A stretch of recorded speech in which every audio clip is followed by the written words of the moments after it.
So welcome back to part 2 of our conversation with young writer Isha Merchant, whose book The Swing we are talking about.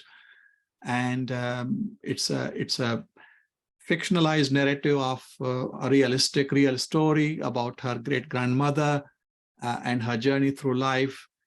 Isha has done a wonderful job of doing research and bringing up what is a beautifully narrated story. Isha, sometimes I felt that your pen was like a brush. You were painting a beautiful picture, or so that's the power of words, because there are moments in the book where I felt I'm watching or viewing a painting rather than reading a book.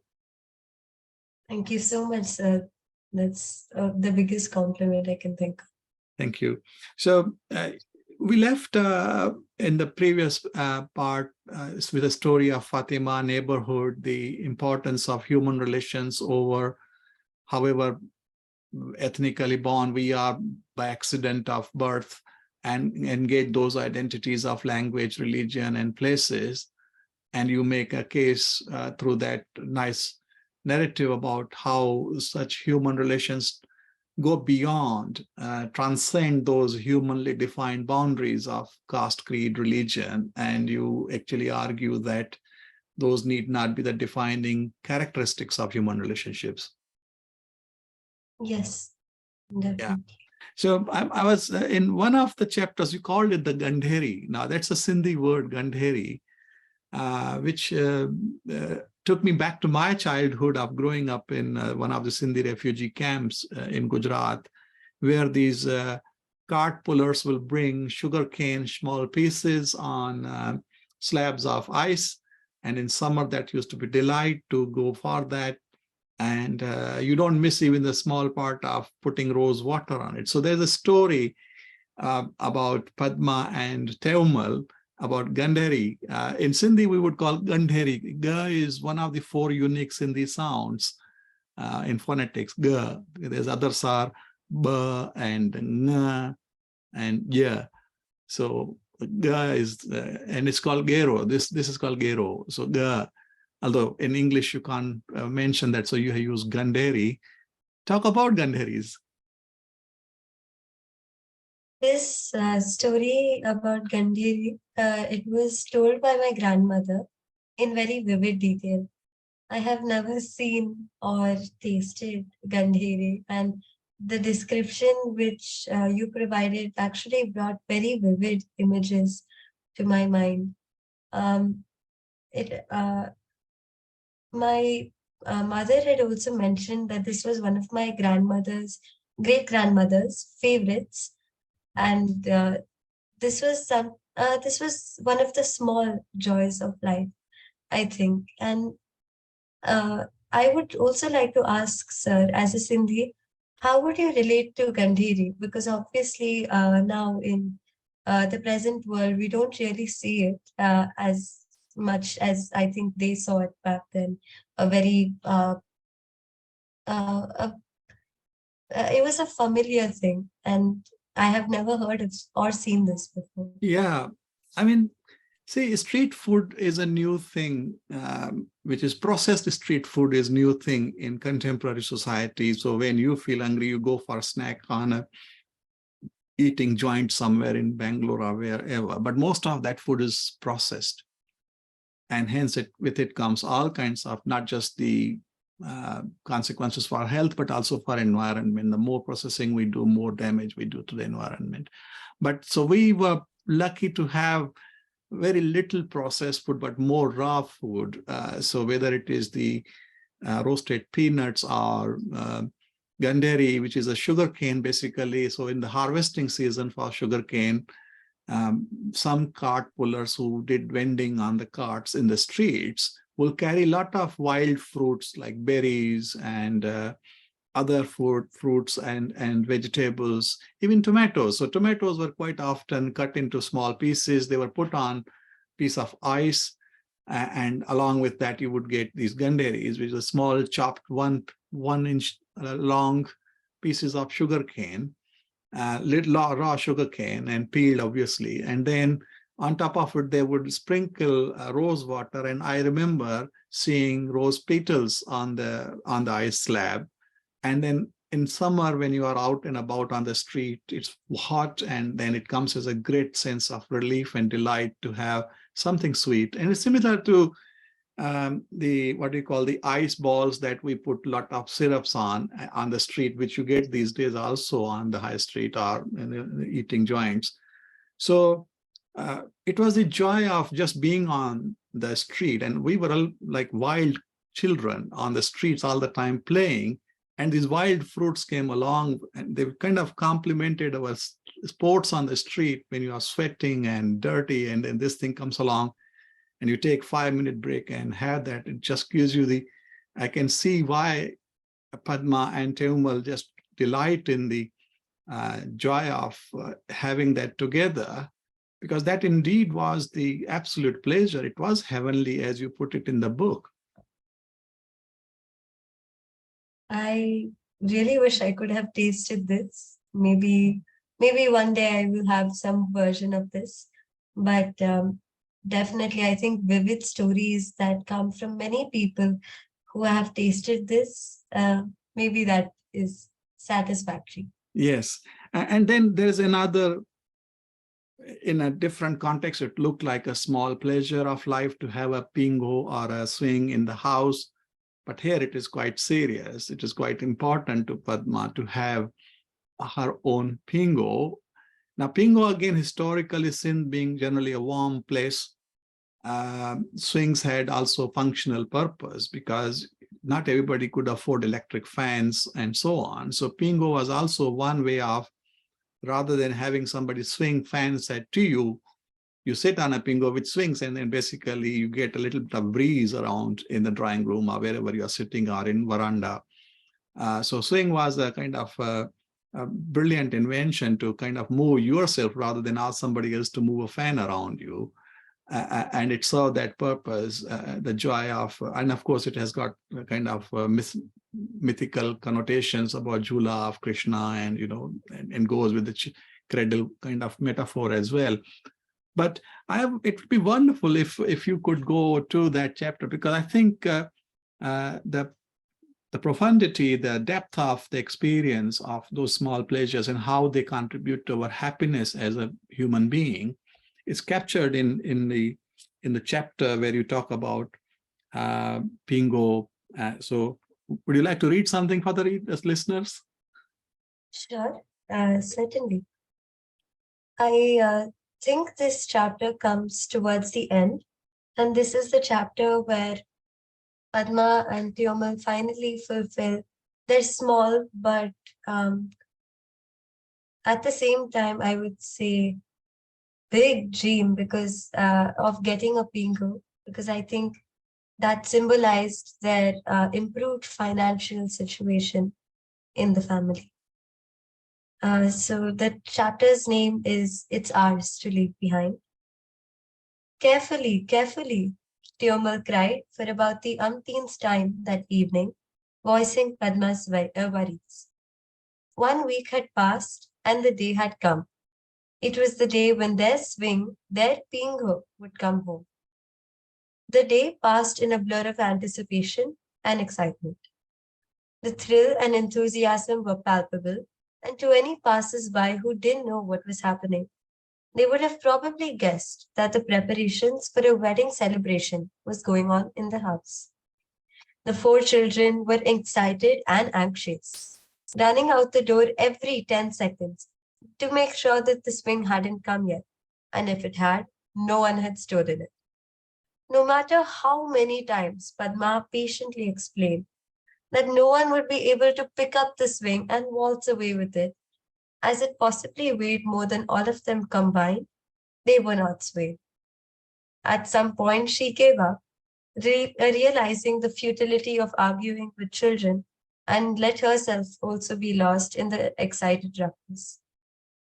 When it had finally arrived, the moment was surreal. The swing, their pingo, a gorgeous masterpiece. It was an ornate wooden carved pingo with several artfully and patiently engraved designs, slivers of mirrors embedded on the surface that glinted every time sunlight touched it, a soft mattress with which they covered with a special bedcloth embroidered with patient hands. The children gawked at it as the men who had come to install the pingo precariously tottering whenever they were overbalancing, and a cry of panic issued from the throats of the entire household. At last, the pingo was placed in the corner of the courtyard. It was truly massive, Padma thought, as they clambered on the swing. First her and all the children. They giggled as they examined all the intricate carvings. Why are there only flowers in this part, Bhavi? Ramesh pouted, prodding one of the carvings. Krishna stuck her tongue out at him. Because it looks prettier than a Rakshas, she said, referring to mythical monsters. Ramesh had particularly enjoyed a scary story about a Rakshas a few nights ago and had taken it upon himself to scare whoever was coming through the door. Padma gave them a pointed look, and the bickering quickly subsided. At last, the swing rocked a little, to and fro, and they all sat on it, enjoying the little breeze that whispered in their ears. She gave a little contented sigh. But Bhavi, said Krishna, even my friend in school has a pingo. What's so special about this one? Almost all my friends have one. Padma smiled and brushed some of Krishna's hair out of her eyes. Because this one is ours, Krishna.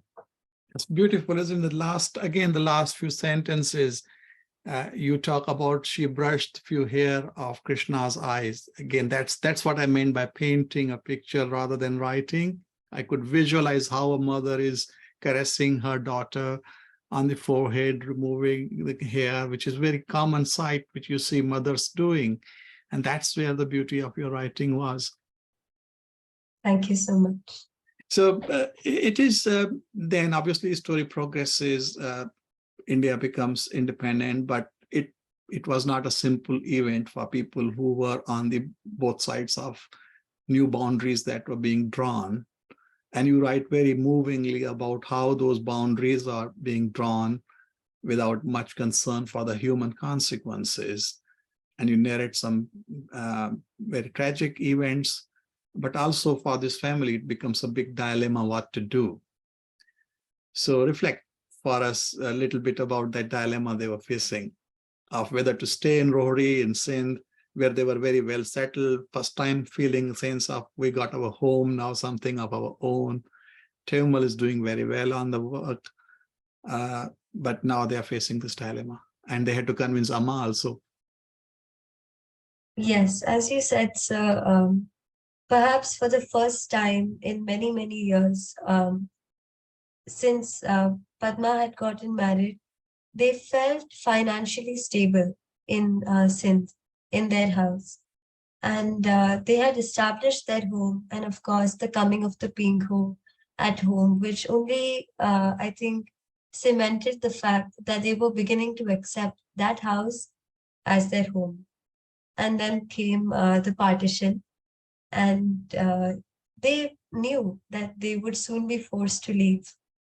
But there were so many problems that came in. Firstly, how were they to take some of their savings and belongings to India? And how were they to convince the elder sister-in-law, Amma? Um, I particularly feel that the decision was a very difficult one, but soon they were motivated by pure survival to move into India.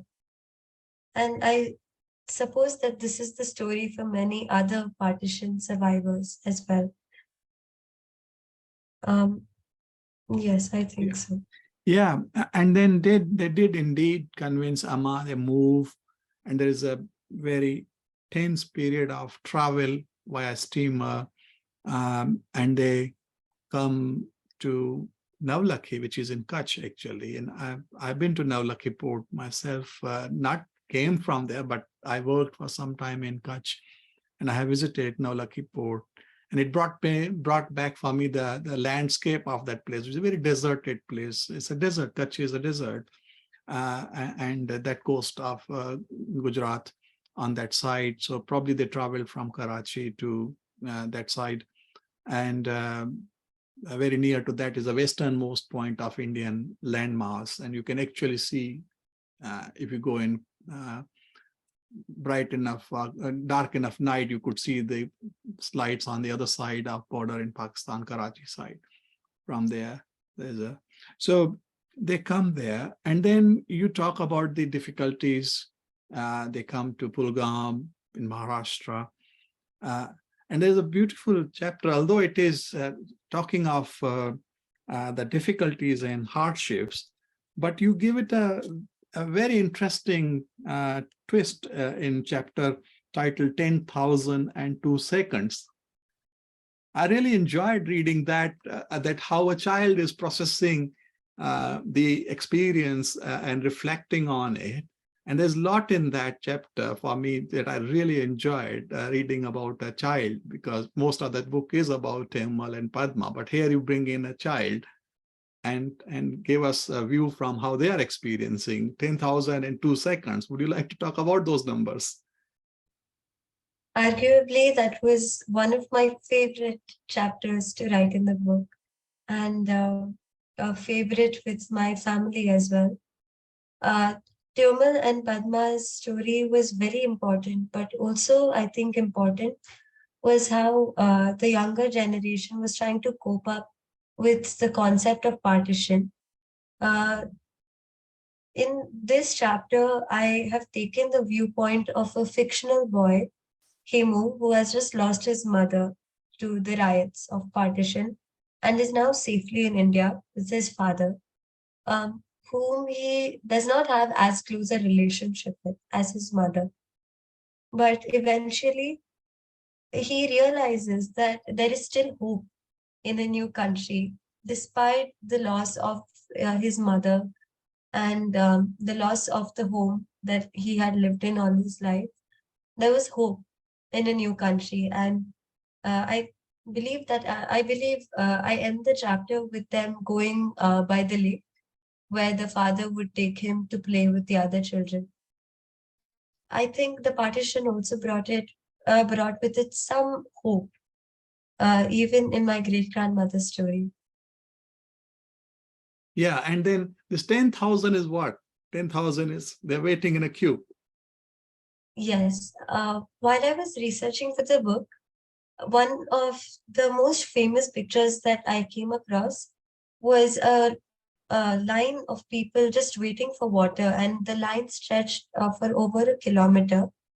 And they mentioned, one of the survivors mentioned that they would have to wait about 3 hours just to get a few pots of water. And I think 10,000 seconds about would translate to almost that period of time. And for them waiting that long in line just to get that water, it was true grit, and I would say survival and a will to live. Also, I think the fact that it was seconds is probably because Hemu was counting the amount of time until which they would get the pots of water, and 10,000 is such a huge number. So there are a couple of aspects to that. Yeah, and then within 2 seconds, whole thing is over because you fill up couple of your pictures and then you're done while you waited for 10,000 seconds. Yes. Yeah, so it's but, a beautifully narrated. sweet. Again, it took me back to some of my young days, because when I was growing, we were a very large joint family of 13, 14 people, including my siblings, under one roof. And pipe water had not reached the camp probably until late 70s or early 80s. So there was a public space where you would go. There were 7, 8 taps, and everybody from the neighborhood would go to fill there, and water would come only at certain times of the day, every day. So we used to literally queue or leave our buckets in queue, and my grandma would tell me, go and stand by, people don't move your bucket back, and so on. So it wasn't 10,000, but it was, little fights over who gets first water and so on. Brought those some memories back to us, which so you can see how long the impact lasted in some areas. I'm talking of late 70s, mid 70s, and partition had happened in 1947. So good 25, 30 years, there were consequences that Sindhi families suffered, those who got dispersed all over. And obviously some of the consequences are very difficult to repair, like disbursement of people means disbursement of the ability to congregate. And if you can't congregate, you can't speak the language. Recently I did an interview with Professor Ganesh Devi, who was talking about 800 people is a knot in the linguistic or in anthropology, where 800 people, when they are together, they speak the language, the vocabulary survives, the language survives, and so on. Although we were a large camp, so I think that way we survived. But it meant that a lot of other things could not be done, like education, because everybody was trying, as this young man in the story, as they were growing, their priority was to survive. And therefore you prioritize. But going back to Padma, she doesn't want to compromise on the education of children. Yes, she, one of the first things I believe was told to me, one of the first things that she had done once they had a footing in the new country was they enrolled their children in the local school in Pulgaon. And from there, they did have very good, successful lives, I would say. That was one thing Bhabi would never compromise on, education. And she never has. Yeah, and it is paying off. It paid off through your grandmother, your mother being educated, and of course now you. I mean, in a way, I was reflecting on someone of your age in 1933, a girl growing up, and the kind of challenges socially she faced, and for her the need to argue that she needed to be educated. It was her right to be educated. Today, you don't face those things. Actually, you will be encouraged to do that. So that's the bit of progress, isn't it? Yes, and definitely my great grandmother was very brave and very progressive. I think it's because of her encouragement in her family, my family, that Bajaj has such a work ethic and a need for being educated. I would feel that the success of my family uh, would take the credit from there. Yeah. I'm going to closure of our conversation by talking about two things which are again real issues that we face, not only as our society but more broadly globally, about not treating who we think are others properly, from whatever angle somebody's other because they speak different language, they have a different color, they have a different nationality.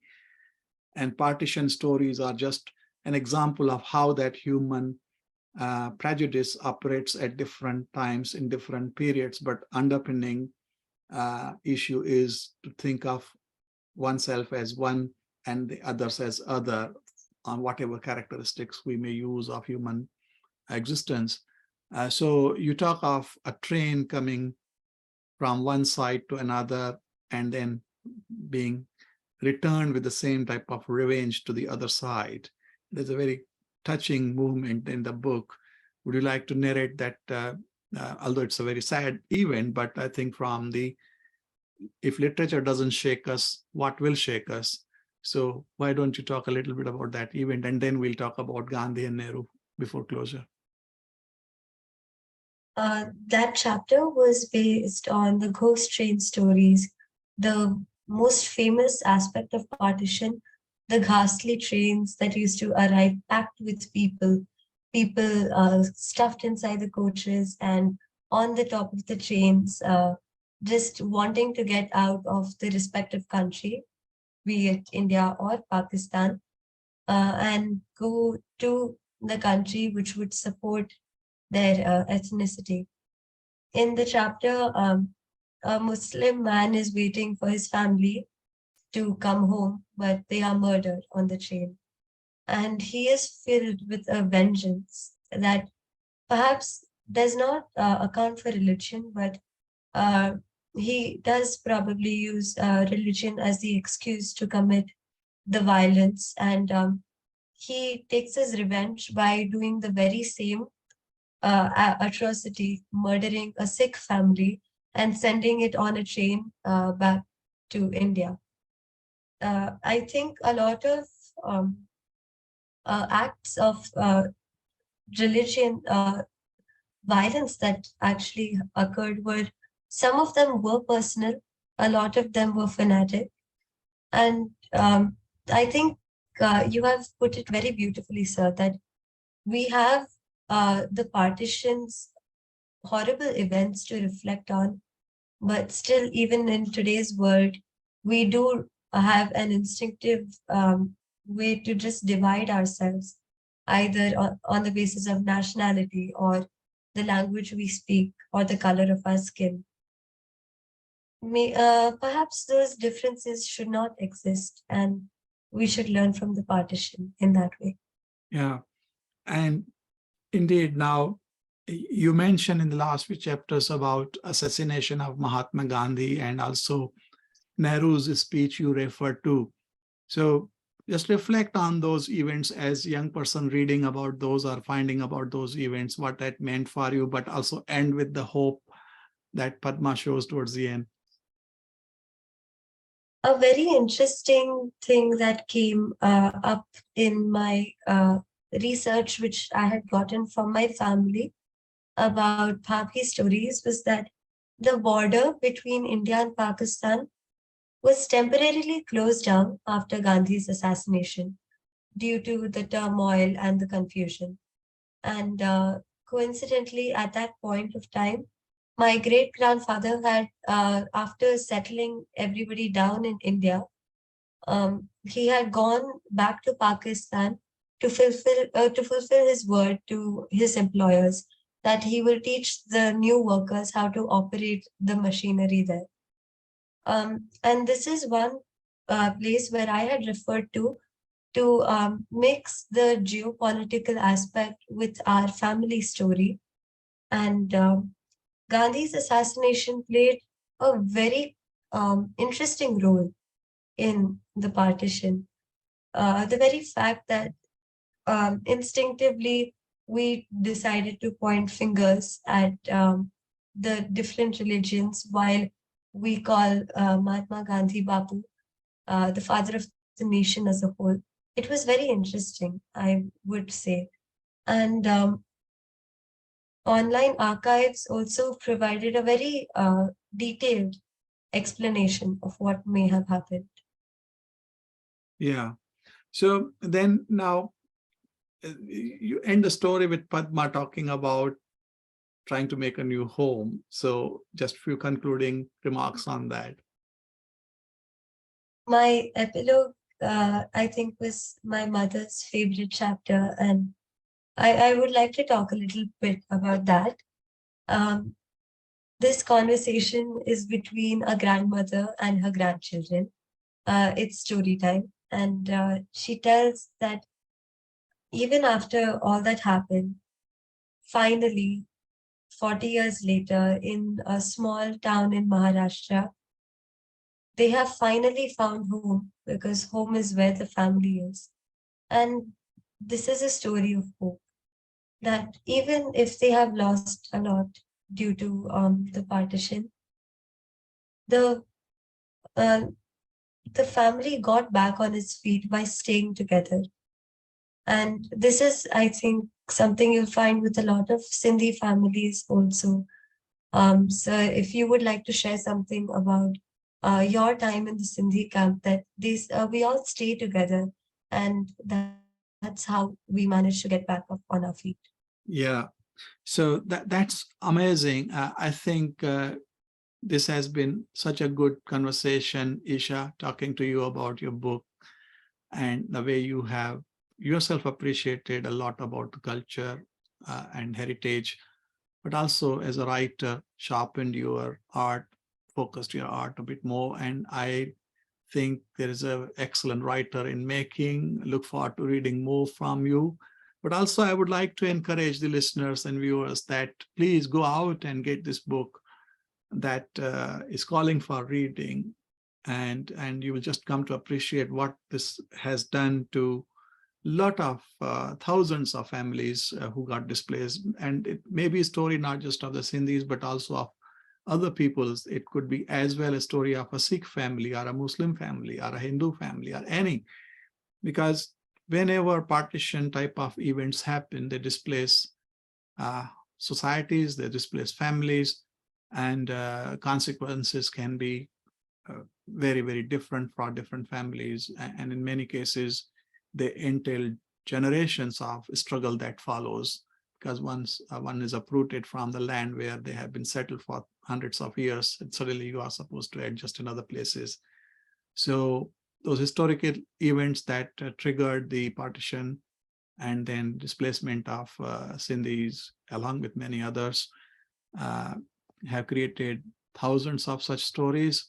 But it takes people like Isha to pick up those stories and bring them to life few generations down the line for us to appreciate. So thank you, Isha, for doing what you had done.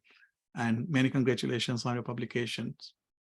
Thank you, sir. But it's people like you who will tell these stories to us for us to write it down that will actually make sure that the Sindhi culture lives up. Yes, I'm sure that will happen. Thank you for your time, and thank you for Thank listening you so and much, viewing. sir.